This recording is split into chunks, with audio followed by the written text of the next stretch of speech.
Ralph Castaneda says stonks only go up, and that. What do you think about that? Stonks only go up.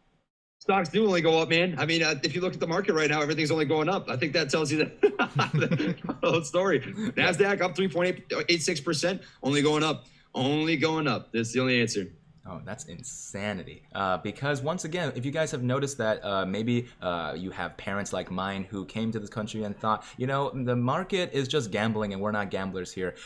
We call the big rolling casino, but not every single investment is like a gamble. Oftentimes, there are smart investments that would carry the dollar, which would inflate by itself under your mattress, and it would carry it forward. So one of the things that you have to focus on is whether or not your money is actually safer under your mattress or in the stock market. And I think both of us agree financial education is everything. Dude, it's huge. And if you feel like you don't understand the stock market, it is so freaking learnable. Man, I tell you what, I'm a weeb. I am a simple ape. I was not some genius in high school or college. I think I was like fifth in my class. In college, my GPA was like 3.6. So like maybe a little above average, but you do not need to be a genius to learn the market. You just need to take the time to be interested and put the time in. And I use this kind of analogy all the time. You can see people that go to the gym and they'll be in the gym for 3 hours and they walk out and they look like they just walked in. Whereas sometimes you see people that go to the gym for 15, 20 minutes who walk out and they're just drenched. Like a gray shirt looks like a black shirt. And you want to be that guy that's in the gym for 15 minutes drenched in his shirt, because you don't need to be in the market for 10 years to know what you're doing. There's probably people that have been in the market for 10 years that have no idea what they're doing. Don't be that guy. Just be proactive, and you can take the time to learn things and make good cash. It's a way to financially free yourself. I did it, right? And I'm sure that Andrew did it. There's a ton of success stories out there. You could be the next one. Guarantee it. It's kind of crazy how now that brokers are making it so much easier to join the market, it's astounding how someone even under the age of like having a job age can make a ton of money just by putting their money in the right places. But people are probably asking like questions about, you know, what is the best way to do DD and what about the best terms of research. I don't want to keep you longer than you have time for, but what do you think? How do you do your research most of the time? Man, there's so many ways that you can play the stock market. If you were a long-term investor, I would say that stocks are like 85% fundamental analysis and 15% technical analysis. So technical analysis tells you when to buy into stocks. Fundamental analysis tells you what stocks to buy. And if you can combine those two, picture perfect, you can rail the stock market. You literally almost can't lose. And even if there's corrections, the only way you lose is if you sell out, right? You need to take those opportunities and stay rooted in your convictions and just study the market and be able to plan that out. So long-term stocks, I always go on these tangents, man. I'm terrible. I just like talking.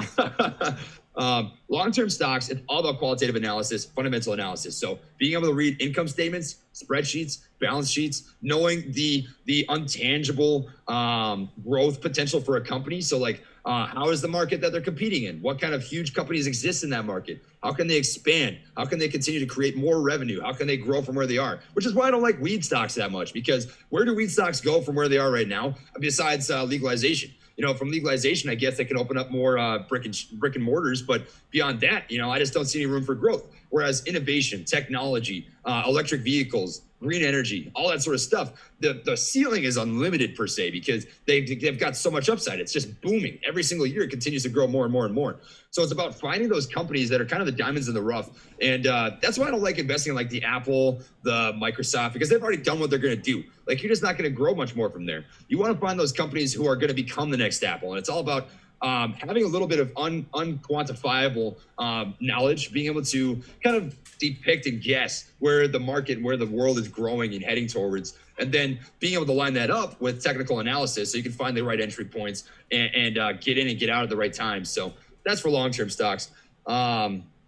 How's that for an answer? that was an excellent answer, and I'm assuming you're going to follow up with non-long-term stocks. Yeah. I just wanted to stop so that if you had any questions, we could chat about it.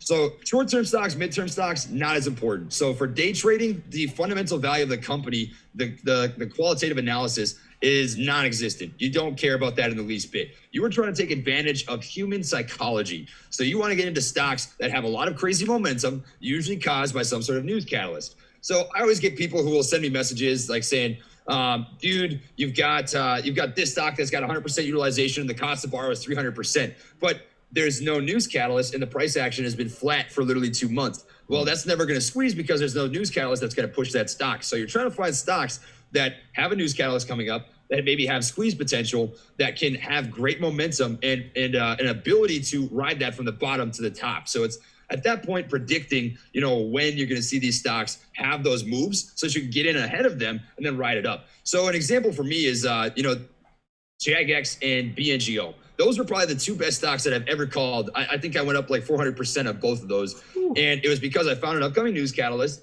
I saw that they had pretty good technical setup in terms of the chart setup, right? They were pretty low, like they were undervalued in my opinion. They had a good technical setup in terms of indicators and entry points, and we got into good time and we got out at a good time. So those are just two an example, but that's all that you're looking for. You're looking to ride momentum, predict human psychology, which is all about what charts are. I mean, I don't remember the exact term. It's from Japanese, but the actual technical analysis fundamentals came from Japanese values, which is basically predicting human psychology. And that's the whole art of short-term trading. What are people going to do? Because as a single investor, I could think that a stock is going to literally just take a big poop and go to $0. But if the entire market thinks that it's going to go to $100, well, you don't want to bet against the market, right? Even if they're wrong, you want to ride that momentum. So it's not about right or wrong. It's just about riding momentum. So that's like 98% technical analysis, 2% fundamental analysis, solely for the reason that you're looking to find news catalysts and you need to know a little bit about the company so that you can predict those upcoming news catalysts.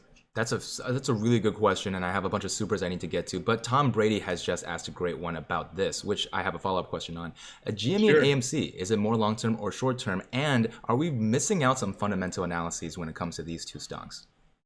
Dude, you can play it both ways. You can play it both ways for sure. So I think a great example, AMC, GameStop, Rocket companies. And I got a lot of flack for talking about Rocket on my channel, but I stand by it. It's got squeeze potential. I can still do it, and it's got long-term potential. So AMC, another example as well. So you've got the short-term squeeze potential, which you would definitely want to catch out on. You can take the profit when it squeezes, and then when it comes back down to the basement, reinvest, rinse and repeat as it does the quarantine recovery sort of play. GameStop, another example. When it squeezes, take your profits, it finds this new basement, this new floor, and you can rinse and repeat. If GameStop ends up going from a brick and mortar to an e-commerce store, they're going to be a big player if they can compete with companies like Steam or I'm not super up to date with all these e-commerce stores, but that's a huge market that just continues to grow. I mean, we've got a crap ton of esports companies that are continuing to find themselves in the market and begin to grow, like AESE or SLGG. And as that continues to grow, GameStop could be a long-term stock, 100%. So there's ways that you can play it both ways where, okay, in the short term, the fundamental value does not really matter. I can just lock in my profits when it squeezes. I can take it, I can get out, and then I can rinse and repeat after I do a little more research, some DD, and reinvest at the floor and ride it up again. So it definitely plays both ways. You can play it both ways, but I would recommend in the short term taking those profits because when they squeeze, you will never see the heights of the squeeze on AMC or GameStop ever again. There's no way. That's a comprehensive answer. Oh my goodness. I like how you have these excellent. I would say off the cuff. Maybe I don't watch your stream enough, but I expected to hear some overlap on the stuff that you've said past in the streams and maybe be able to regurgitate some of these thoughts. But honestly, you're just off the cuff, rapping fire right now. That's amazing. Nah, dude, it's just. I mean, I don't come into this and rehearse or anything. It's just the things that I'm thinking off the top of my head. It's just.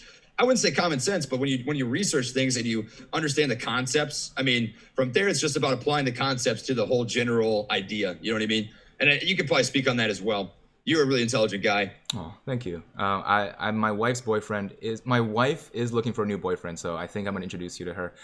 Oh, I can't wait, man. Thank you so much. My email is in my YouTube channel. There you go.